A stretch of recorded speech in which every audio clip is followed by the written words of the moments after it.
Welcome to the Flash Modifier Show. Actually, this is my favorite Flash modifiers that we're going to go over in this video. And what this really is actually my favorite kind of categories of Flash modifiers. So in each of these areas, I'm going to give you kind of a couple different options that really do a similar thing.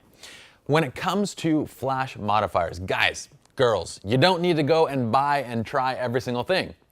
We've taught you how Flash modifiers work, whether it's going to soften and diffuse or give you a more specular light with a harder edge and so forth. We've taught you all these things. And as you watch this course, you'll get an idea of what each of these Flash modifiers is going to do. Then when you see new modifiers in the future, you can kind of gauge and guess what it's going to do to light based on things that you've seen in the past. If it's large, it's going to soften. If it's small, it's going to harden. If it's silver, it's going to be specular. If it's white and matte, it's going to be more diffuse and so forth. So I want you guys to not so much think of all these different items that I have to buy, but think of what each of them do. That way when you see other modifiers, you can know what it's going to approximately do without even having to try it out. And then once you try it out, you can decide if you want to keep it and so forth. But I want you guys to go and buy every type of light modifier because there are a gazillion. I'm going to start from the top with a grid and gel, and I've kind of combined those two things together because we often use them in conjunction. I don't want them to be separate points. So what's a grid? Well, a grid is this guy. Now this is not for your on-camera flash. This is actually for a beauty dish, and when we get into lighting 201 and 301, we're going to be using studio strobes and beauty dishes and other light modifiers and grids for those. Why am I showing this to you? Because it illustrates perfectly what a grid is, and you can see it firsthand. All a grid does, it's a honeycomb pattern that basically funnels light forward. Now for a pocket strobe, for a small flash, they're this big, okay?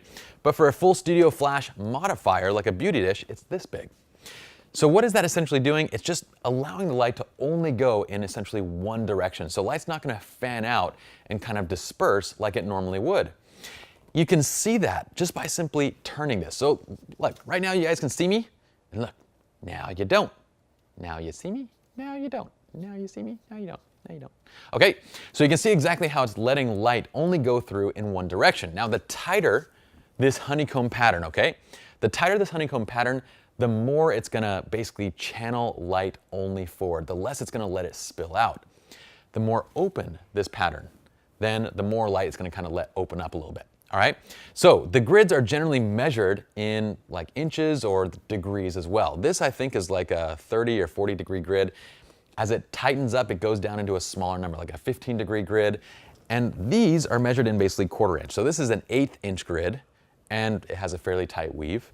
This guy, which is on the MagMod, is more of like a 1/4 inch grid, okay? So just know that the tighter the weave, the more it's going to funnel light in one direction. It's not going to let it spill out. The more open the weave, the more it'll let light kind of open up. All right? One thing to make note is a grid will indeed cut down the intensity of the light as well. It's going to cut down the power of your light. So just remember that if you add a grid, it was going to reduce some of the power. I'm going to go ahead and set this guy down gently so I don't break it. Let me put it down here. Okay.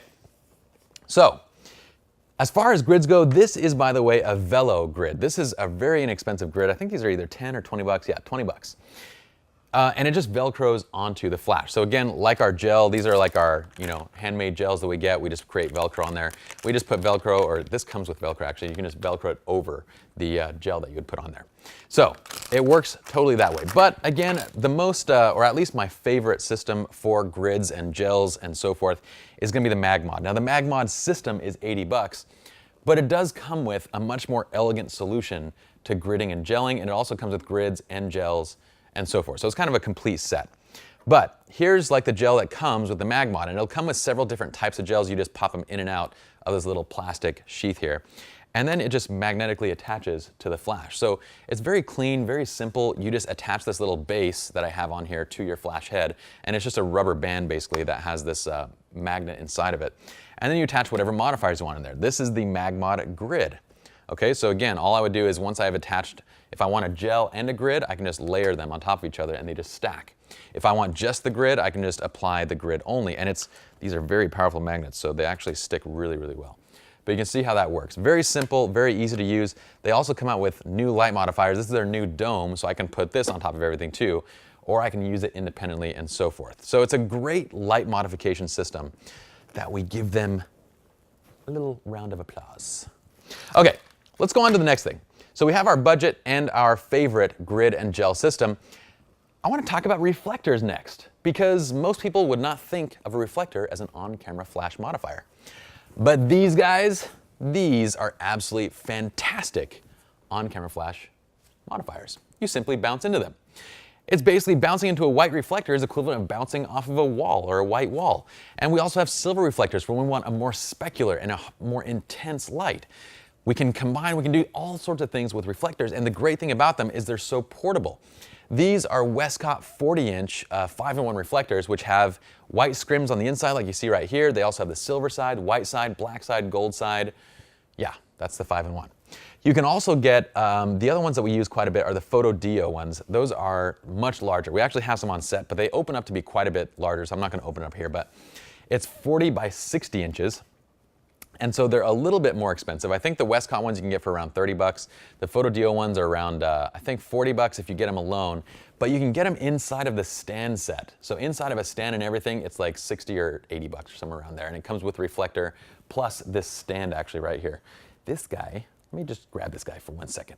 Reflector stands are handy dandy little items. This is the reflector stand. Gosh, this is ginormous. But it comes with the Photo Dio. So you just clip basically the top into here, or the bottom into there, and then the top into here, and you can adjust it and have a reflector stand anywhere you need, okay? So very handy dandy little light modifiers for in studio or out of studio use. Is that good right there? Does that work? Okay.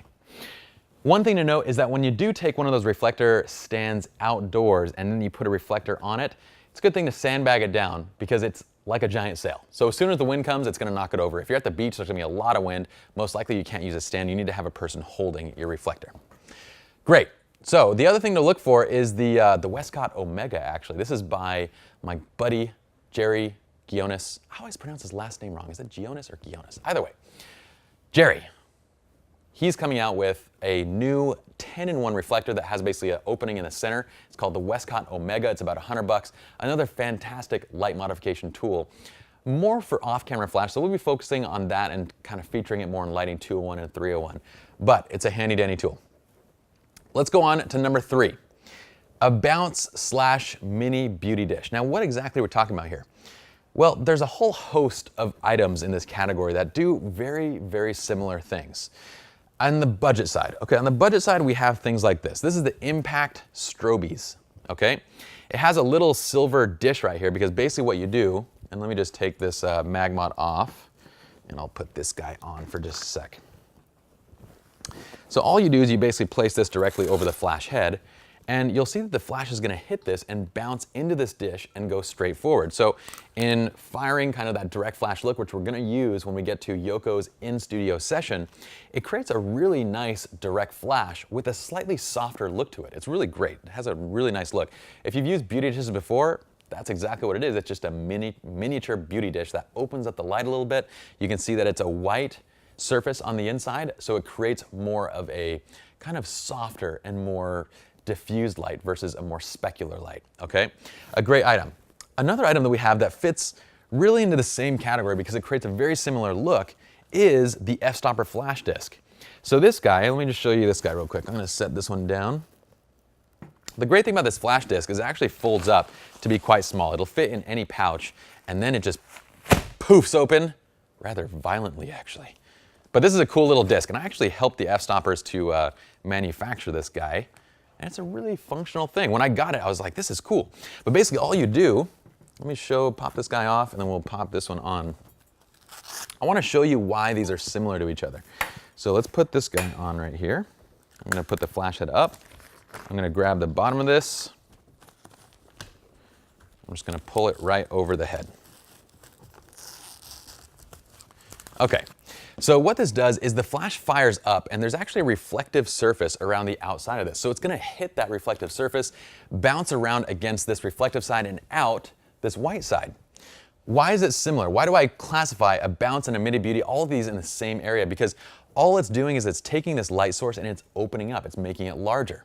So you can imagine that since this is larger than this guy, but since it's also white, well, we can kind of guess what it's going to do. It's going to have a more soft light because it's larger than this guy, and it's going to be diffused as well because it uses a white surface similar to this. Now, this is even more of a matte finish than this guy, so it might be a little bit more diffused. We do have silver on the inside, but it goes through the white, so it's going to diffuse nicely. So as far as a look, if we're firing direct on-camera flash, it's going to be very similar to this beauty, except this might be just a little bit softer. And that's exactly what you would get. So you can analyze these different things and say, this is how the light's going to work, this is how it's going to reflect out, and this is the look that I'm going to approximately get. And generally, once you understand these modifiers, you're going to be able to guess pretty accurately what each of them does. So again, another similar item like a mini bounce, mini beauty, this guy. This just goes straight over the head right there. This is a Velo miniature softbox. Now, this isn't one of my favorite tools. I'm only showing this to you because you can kind of think of this as working very similarly to that little beauty dish, which the light from the beauty dish was nicer. So that's why that's the one I would recommend. But let's put this on here. Again, point it at your subject, whether this is on camera or off camera. If it's pointed at your subject, what is it going to do? It's slightly larger than the flash, so it's going to be a little bit softer. And that's all it's going to do.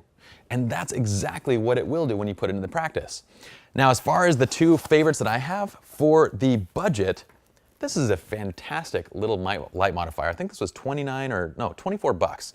This little impact strobies. Not bad at all. For my favorite, because of its versatility, I would choose the f-stopper flash disc. Now it's a little bit more expensive, it's 50 bucks, but still very affordable. And the great thing about it is you have a gray card on the backside. So if you need to kind of just take a shot with a gray card, you have that. And it can also act as a miniature reflector, which we're going to show you several different techniques of just basically bouncing off this while you're holding it in your hand. You can attach it for direct flash. You can use it off camera and so forth. So it has a lot of versatile uses. So I'd highly recommend that guy. All right, let's go on to number 4, which is a snoot. Now, what is a snoot going to do? A snoot is basically just a guy like this that it's just going to wrap around the flash head. So all I would do is just apply this around the flash.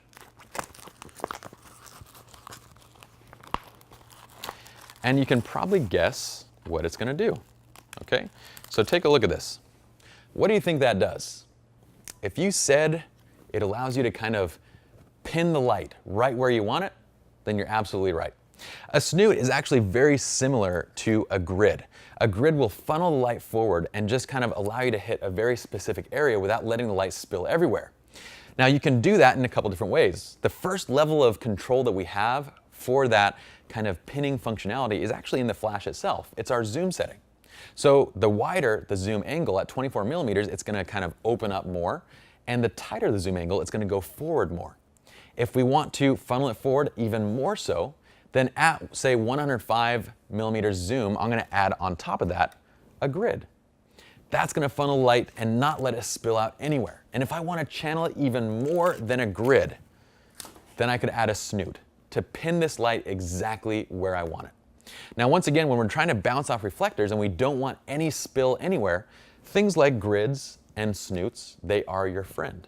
And if you're going off camera, really more for off-camera use, I find that a grid in general, based on the distance that we're bouncing from these reflectors, a grid generally does the job really well. It controls the light from spilling everywhere and it gets it to the target. A snoot is kind of a more powerful grid, so it's going to pin it even further. And I find that its use is best when you're doing off-camera flash. So off-camera flash, we're going to focus more on snoots than we probably will inside of this workshop. But again, it's a fantastic little accessory. By the way, my favorite one is probably either the Aurora, this is the Lightbank Aurora, or the XP Portaflex. These are like 10 to 15 bucks. If that's too much for you guys, then you could probably imagine that you can make a snoot just out of a piece of freaking paper. Just make paper and put it around here. All right, it's going to do the same thing. But the nice thing about this is that it has silver on the inside, so that way you're actually retaining the light power. You're just funneling it forward or funneling it wherever you want it to be. Okay. Ring flash. Let's show you guys that guy. This is a ring flash. Now, I show you a ring flash not because I use it a ton, but because it's a really cool accessory to have, and it creates a look that's very much unlike anything else that you're gonna really use, as far as at least light modifiers go. So I feel like it really belongs in its own category of light modifiers. This one that I have on camera right now is the Ray Flash. This is by Expo Imaging. It's the Ray Flash 2. Now what this does is it takes the flash head right here and it basically funnels the light into this ring, and the ring goes around here and the light comes straight forward. But look at where the light's coming from, and look at where the lens is actually. The lens is sandwiched in between the light. So essentially what's happening is the light is coming straight forward from all around the lens, and this creates a very unique, well, two things. Creates a really unique catch light in the eyes because you get a little ring in the eyes, particularly when you're shooting close to your subject. And when you're shooting a little bit further away from the subject, it creates a very unique shadow along a wall. Because what happens is, since the light's coming from all around the lens, and by the way, there's a little band thing that I don't have attached right now, so it's kind of drooping a little bit. But since the light is coming straight forward from the lens, you get this kind of shadow halo around your subject, which is a very distinctive look that only comes from a ring flash.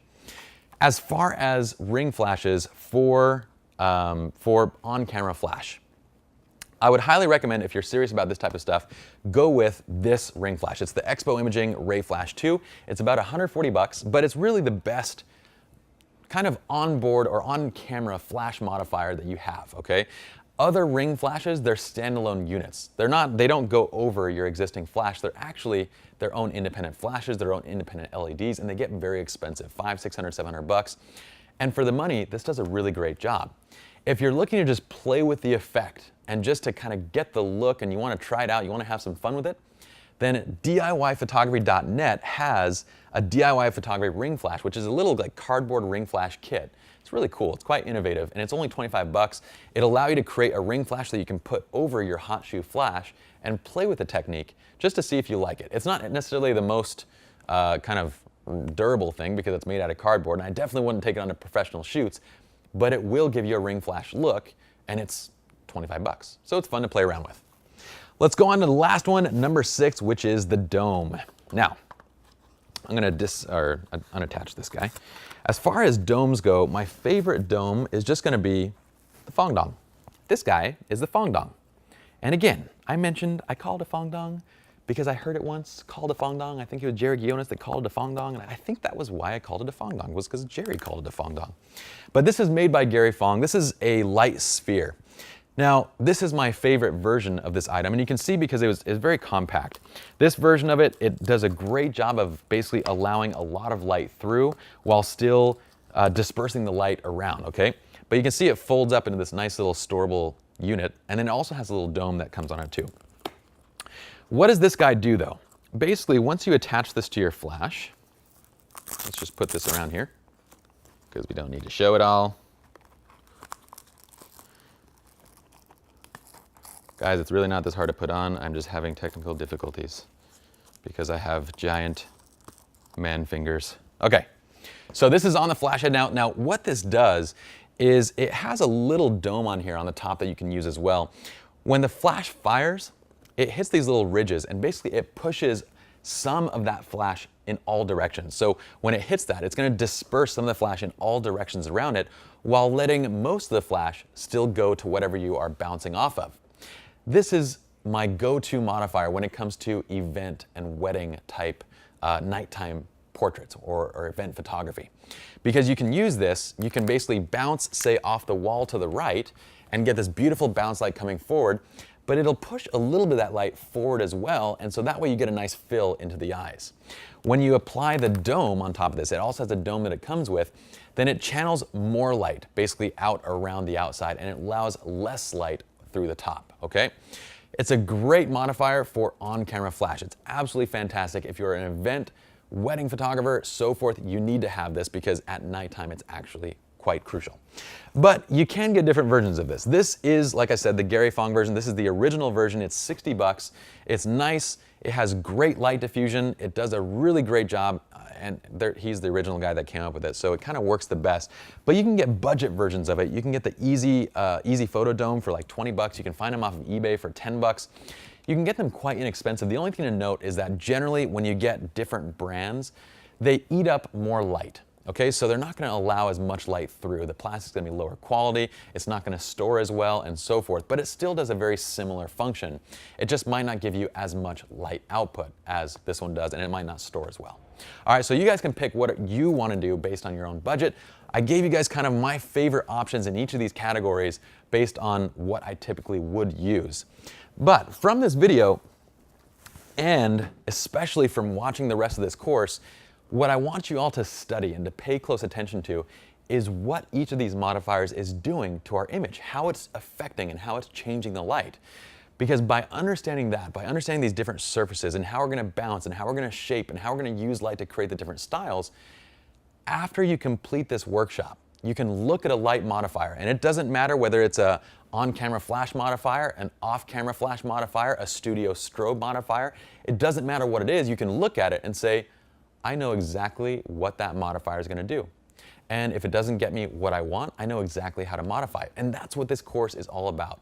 We're focusing on camera flash because we can use all these modifiers to do what we call light shaping.